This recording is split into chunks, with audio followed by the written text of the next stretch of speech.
passages from the slow movement of the Mozart Piano Concerto here in the large studio WFMT early in the morning.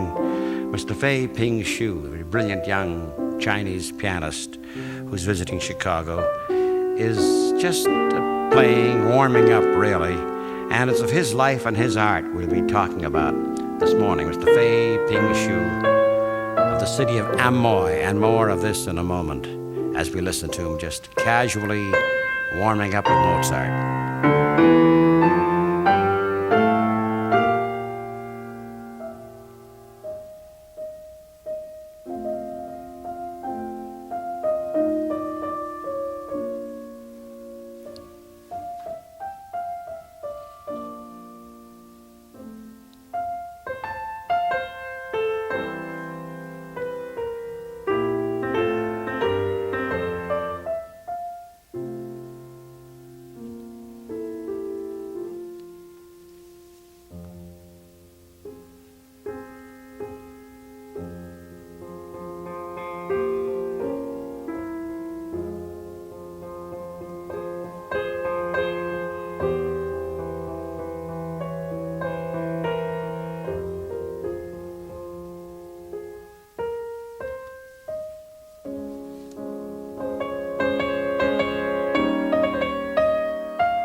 Yeah, it's beautiful. Even here in warming up, Mr. Feiping Hsu. I'll call you Feiping. Yeah. You call me Studs.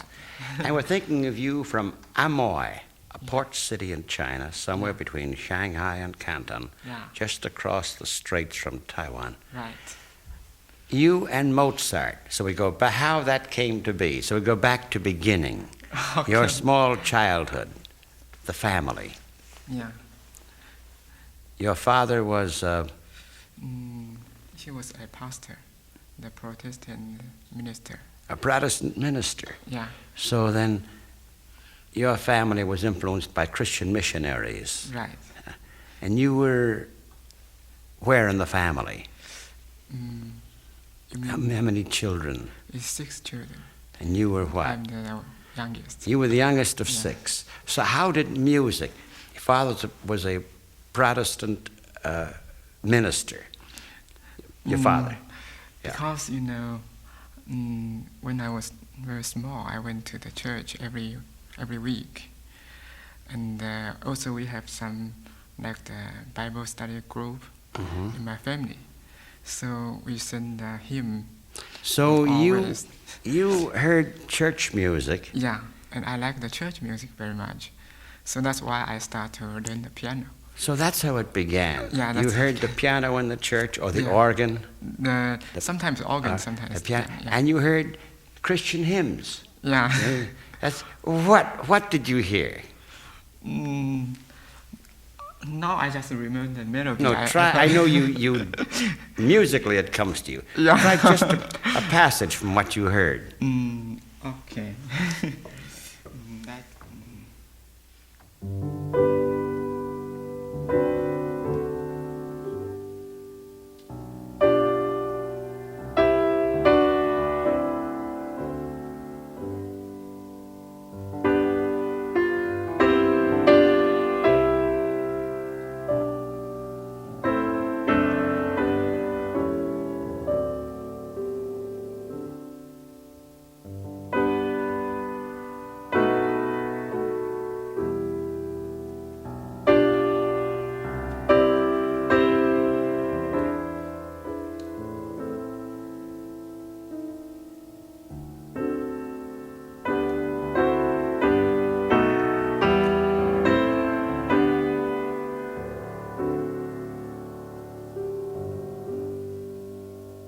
of course, a very familiar and beautiful hymn. So it was first church music, hymnal music you heard, and then you took to the piano. Yeah, right. How old were you when it first? I was 5. You were 5? Yeah, and I start to play the hymn. And even that time, I couldn't read the music, but I start to play the hymn. And By ear? Yeah, by ear. By ear. And also I accompany in the church for the choir. Oh, then you became the accompanist. How old were you when you accompanied? It's 5. You were Yeah, 5. That's funny. I can just see that scene. 5-year-old Feiping Hsu, 5, and you're playing these very lofty and noble hymns. As the choir singing, it was in English? No, in Chinese. Huh? They translate in Chinese. They translated the Chinese. Yeah. I thought maybe perhaps they learned the hymns in English. They translated Chinese, and so that was your first acquaintance with the piano. Yeah. Right. Now, did you have a piano at home? Yeah, we have a piano at home. Well, who played the piano in the house? Usually my mother played the piano, but she's not a musician. No. She just plays some hymns, some She church played some music. hymns Yeah. and some perhaps folk song. Yeah. Perhaps a Chinese folk song or so. Did she? Yeah, not Chinese folk song, just No. the Just American folk songs. Like Oh My Darling Clementine. Yeah. You know that one, don't you? Oh my darling, oh my darling, oh my darling Clementine. Oh, yeah. You know that because I saw that a lot when I was watching Chinese television in China last year. They had some lessons in English. They were doing Darling Clementine all over the... So then when did you come to serious studies? About 8 years old. And I went to Shanghai. How old were you when you went to China? 8 years old, yeah. 8, I went to Shanghai. And that's a music conservatory in Shanghai. And That's you a very studied good- there with the... With the Fan Jisen. He used to be the chairman of piano department of Shanghai Conservatory. You know, one of the things that has come out as you're talking now, Feiping, is when Isaac Stern was there. Oh. You know Isaac Stern? Yeah. From Mao to Mozart, the film. Yeah. He made this great discovery that so much musical talent among the young of China Yeah. that many of your fellow students were, what, of your age, 8, 9, 10? Yes. That they have a lot of talent. I mean, the very gifted student. Yeah. In Shanghai. Shanghai, of course, is to the south of China. Yeah. And I imagine, I know it's very rich in its cultural life right now, particularly. Have you been to the north too, to Beijing, to Peking? Yeah, Peking. Yeah. So then what happened? Then somebody heard you, isn't that it? Yeah, because a piano professor, he went to Amoy to spend Your a hometown, vacation. Amoy. Yeah. Uh-huh. He spent a vacation there, so he heard I play piano, and so he asked me to invite me to go to Shanghai Conservatory. You were then about 6 or 7? 8. 8. You were 8. What did he hear you play? Just the passage. Do you remember the occasion? For him, maybe the Chopin words. That's what you were playing. You then came to Shanghai. Yeah. Now, was there a great deal of competition when you were there? You mean in Shanghai? Yeah. Yeah. Because so many talented students in Shanghai. But my teacher, he is very good teacher, and I learned a lot from. Now, him. as you were learning, this is Western music. Yeah. Mozart, Chopin, Western music. Yeah. Then something happened in China. You're 29 years old. Yeah. But you were about 13, 14 when the 14, Cultural Revolution took place. What happened then? Then we couldn't play piano. You The school start everything. Stopped. Yeah, stopped. No class, no piano. Yeah, and we just every day we had to read the Mao's book. Mao's little red book. And discuss something. The book. But you couldn't play. You couldn't play piano, or you couldn't play Western music on the piano. The first we couldn't play the piano anymore. You mean the piano even itself? touch the instrument. Yeah. So what they just indigenous Chinese instruments? No Is that Chinese instrument too. No, I mean what? No music at all? No music at all. The first, I think first 3 years, from 1966 to 1969. No music at all. Yeah, no music at all. Didn't they use? We just sing some Chinese, the revolution songs. Yeah. That's like all. the Yellow River, or the white-haired girl. Yeah, maybe. Yeah. You know the white-haired girl. That's the international international songs. Song. Yeah. Like the you mean How all the Russian, all Yeah. the communist country they At sing that this. time. Well, the international. Yeah. You were playing that. But what No about? this, just in the. What about Chinese folk music? Because at that time no Chinese folk music. Well, then when could you play? Around 1969. Yes, 70. And we start because Mao's wife Jiang Qing, and she say we should have the revolutionary music. Music, yeah. So we should create some revolutionary music. So that's that time we started. How did that go? The Yellow River Concerto. How did that go? Oh. Just the phrase. I know you don't care to play, but try just to give us an idea of what it was like. Yeah,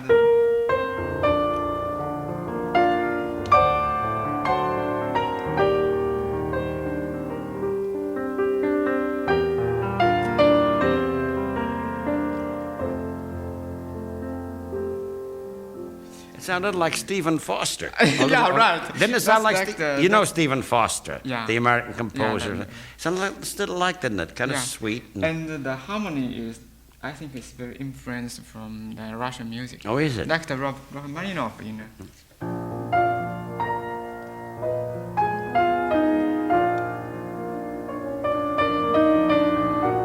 It's like That's the- it. Keep going. This is great. What you are doing now. By the way, you're very gracious with your time. We should point out this is very early in the morning, and he's preparing for a concert here at the time of this particular taping. And the connecting link that you're offering here is very fascinating, as though you were a musical detective. Well, then finally, it lasted how long, the Cultural Revolution? I think it's until Mao died is Yeah. 1977. So during that time, from the age of 14, did you practice secretly? Not from 1960 to 1970. After that, we can practice Yeah. a little bit. But you have to practice very carefully. Very because there's softly. Very soft. Oh, really? Some time you play the Western music, that will be bad. So you practiced Yeah. secretly and softly. Yeah. And then it ended. The Cultural Revolution ended. Yeah. And now came Western. Yeah, right. Western everything, isn't it? It was music styles. Yeah, music style, but not everything. Not the modern music. Not modern. Not the 20th century. Oh, Just what about? classical and the romantic music. Oh, not modern. Not modern. How about today, now? I'm not sure today, but I think still cannot play the modern music. Well, you can play Bartok, can't you? Bela Bartok a little bit. Bartok you can, Yeah, but and not Schoenberg. Not Schoenberg. No, Not Schoenberg. I see. So it's step by step. Yeah, So step now by- your story, Feiping, your story. So now you're studying again. Yeah. Now, since I came to the United States, I stayed at the Eastman School. When was it you first came here? It's in 79. It's 2 years ago. 3 years ago. Yeah. You were 26. Yeah. I went to the Eastman School. You went to Eastman? Yeah, and I stayed there for 2 years. That's a very good school. Yeah. And my teacher is David Burge. David Burge. He's great. And then you teacher. went to Juilliard too. Yeah, and I transferred to Juilliard School. With Sasha Gorodnitsky. Yeah, that's correct. Well, what of the composers, and this is a silly, who is the one most attracts you, your style? Whose music? I like the Chopin very much. Chopin. Yeah. In my recital, I played the Chopin sonata. It's B flat minor, op. 35, and played the Chopin nocturne. So. Is this asking too much? If you could just try perhaps a passage or two and a very brief Chopin. Chopin? Yeah. Okay. Can I try the Chopin nocturne? All right.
Beautiful. Thank you very much.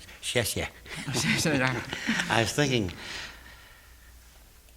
that small 5-year-old boy, that's you, Feiping Hsu, in that church playing that hymn by ear, and that road from then to now, the 23 years, the Cultural Revolution, the time off, the secret playing, and now Chopin, Mozart, Beethoven. And you play it what do you plan to do? Are you going on tour now? No, not to, Just visiting? Just visiting. When you go back, do you live in Shanghai now? Or In Peking. you live in Peking now? Yeah. Now, what do you plan to do? Will you be teaching there?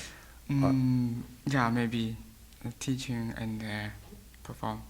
And offering concerts. Yeah, offering concerts. Now, the concerts are attended today. Yeah. Is there good attendance? Yeah. Who come to the concerts? Are they certain kinds of people, or is it a general? In the general. Yeah? Yeah. But most the musicians. Musicians? Yeah, musicians. Because in China, still, still the classical audience is not a big audience for the classical. But now I think it's better. The classical audience has big... By the way, are you aware of beginnings of jazz there? No jazz. No, no jazz. Because the other day, there were some American jazz musicians just came from China. Oh. And they were talking about it's so new to China. Because in China, there is not much improvisation, is there? No. No, there is, it's strange to do. Yeah. Do you know folk music too? Have you been part of that too? In Chinese folk music, not much. Not much. Not much. Yeah. So it's the church into classical.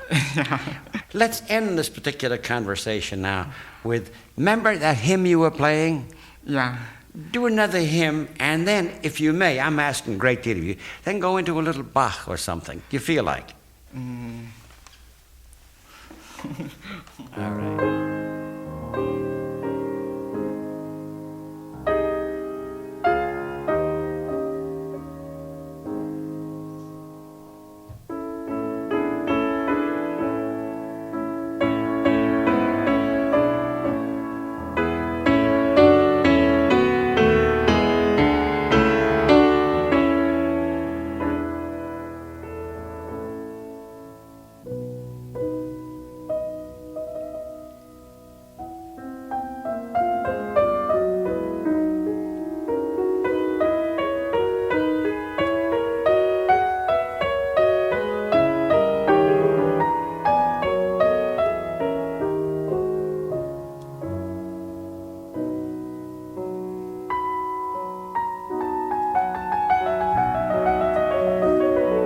And as Feiping Hsu is playing Chopin Nocturne, it's our way of saying goodbye to him for now. And thank you very much. Yes, yeah.